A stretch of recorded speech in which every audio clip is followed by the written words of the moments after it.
Unexpected Chicago displays artifacts that tell surprising stories about Chicago history. One of the artifacts displayed in Unexpected Chicago is a check to the Southern Christian Leadership Conference dated 1964. But what's the greater story behind this check, and how does it get us to Soldier Field? On a sunny Sunday afternoon here on June 21st, 1964, Dr. Martin Luther King Jr. gave his speech at the I Have a Dream civil rights rally on the north end of Soldier Field.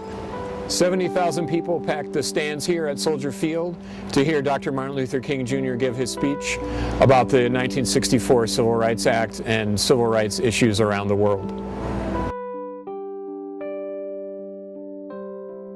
Jim Zartman, a lawyer who was involved in the rally and donated the check, joined us at the museum in our exhibition Facing Freedom to tell us about his experience.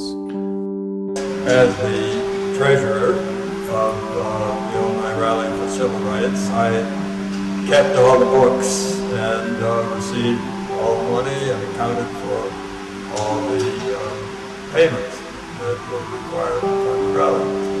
One of the most important was the Dr. King's fee, amount of $5,000, which he asks be made payable to the Southern Christian Leadership Conference.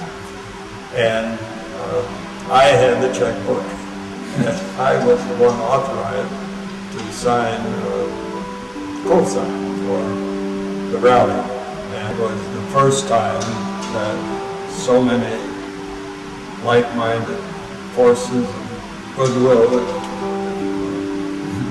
came together, focusing on the issues of racial justice. And so I think maybe there is something to that it was a turning point. It was the beginning of a coordinated effort by all sorts of civic and religious groups and labor groups to do something about race discrimination, starting in Chicago.